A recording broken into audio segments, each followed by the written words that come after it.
Sunderland 2, Arsenal 2. We finally conceded a goal, guys. We finally done it. Unbelievable, man. I mean, you can't make this game up. We scored 2 goals from open play. There was no set piece today, and we conceded 2 goals, man. How do I start with this game? I mean, look, with the injuries we have, Arteta put out the best possible team. You know, it's basically been this team anyways for the last few games. And I thought first half, we was terrible. Like, I felt like we didn't know what to do. Sunderland looked organized. Sunderland looked like us today. You know, when we want to go super like compact and try and protect in order to try and protect the lead. That's how Sunderland looked, you know. And they look physical, boy. Like, I feel like they are the most physical team we've played against. So they matched us with their physicality, and they were playing at home as well. So I also felt like they had more urgency about their game. When they had a ball, they tried to attack. At times, they pressed us. You know, they did everything to make us uncomfortable in the first half. And eventually, they got their goal. You get me? That Ballard, I think that's his name.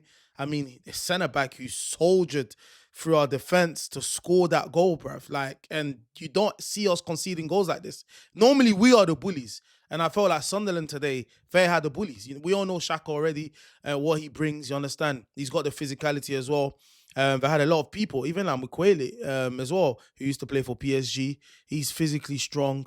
He's quick as well. But yeah, I felt like first off, Sunderland made it uncomfortable, and also they got their goal, which you could say if a team deserved to score in the first half, it would have been Sunderland, and they got their goal, man. Look, second half though, we started to play football. We started to remind ourselves that we are Arsenal. We're actually trying to compete for this Premier League. We are the team that everyone's been speaking about and glazing so far this season, man. And of course, it's a shock. We conceded our first goal in the last. It took 9 games for us to concede. You get me? It's crazy. So I feel like there was a bit of a shock element. Arteta definitely must have given them a good team talk, because second half was finding openings. I could see our fullbacks as well were getting in positions that was making it uncomfortable for Sunderland. At times, you saw Zubimendi making that run. You get me? You saw Timber making that run. You know, Calafiori. So it's almost like we started to have extra runners. You know, instead of being predictable, getting the ball out wide to try and beat our man 1v1 to put a cross in. You know, and instead of players just overlapping, we also had the third runners that were running into the box, and at times we got into decent positions. And Saka looked determined, Trossard looked determined, Rice started to up the tempo, and we will get our equalizer via Declan Rice pressing Sunderland, winning the ball off their player, playing the pass to Eze finds Marino finds Saka, goal. You understand? This is typical Arsenal football there, man. Good goal by Saka, man. And then we'll get our second goal via Trossard, who scored a fantastic goal. And again, it's because of the runners. When Trossard had the ball, you could see, like, Sunderland defenders didn't know what to do. They expected him to play a ball on the outside, but he pretended like he was trying to go to the outside. Then the players went to the outside, then he cuts in. He has all the space in the world, bangs it in. Top bins, bro. Fantastic goal by Trossard to put us 2-1 up. And then after that, I felt like we dropped deep a little bit too much. And then even later on, Arteta takes off Eze. He brings on Mosquera. I mean, I thought that was a poor substitution. Do you know why I thought that? Because we did not look comfortable defending set pieces and stuff from Sunderland today. Like I said, they had players that were giving us problems. They had players at times that bullied us. So it weren't one of them games where you could just defend your way to the final whistle. I felt like we looked better when we tried to play attacking, because it made Sunderland at times have to drop deep. Obviously, they were chasing a goal to equalise, but I felt like if we still had the attacking threat on the pitch, maybe we'd get a third goal and kill off the game later on. But I felt like we invited too much pressure, man. And the defenders looked scared because they're looking around them and they're seeing guys that are bigger and taller than them, stronger than them. So, and that's exactly what happened. Later on, Sunderland got their goal. You know, that same guy, defender who scored, turned provider, you get me, for Brobby, who scored the equalizer for Sunderland. And just like that, a draw within a couple of minutes left to play, man. And look, a draw is not the worst result, but I do feel like we're just gonna have to wait and see the outcome of the Liverpool and Man City game, because if one of them wins, could that put a little bit more pressure on us?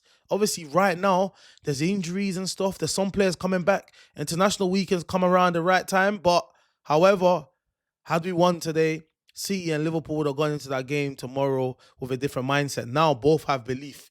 Because if Man City win their game, they'll be only just 4 points behind us.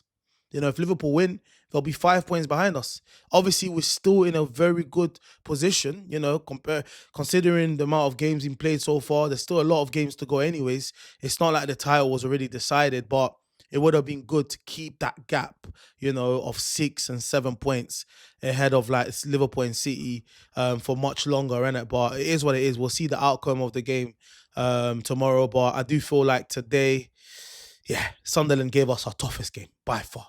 We looked bad against Man United in the first game, but we won that game. And we're talking about first game of the season, da, da, da.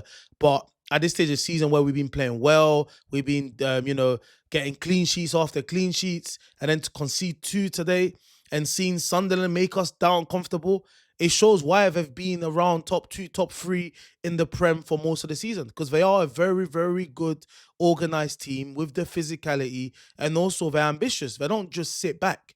They've got different ways to score.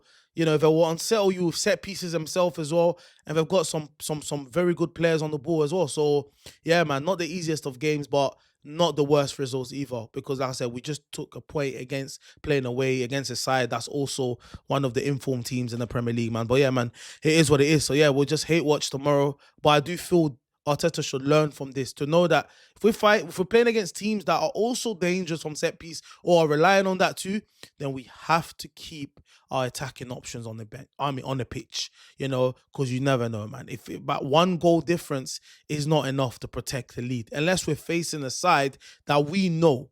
If we're playing Man City and it's 1-0 to Arsenal and we've got 5 minutes left, Man City are not going to put crosses in the box. And we've got the players to defend against that. But playing against a team like this, it's too much pressure, man. Because they've got guys that are taller than our defenders, and one ahead of the ball too. So yeah, man, anyways, not the worst result, but it hurts when you concede later on like that, man.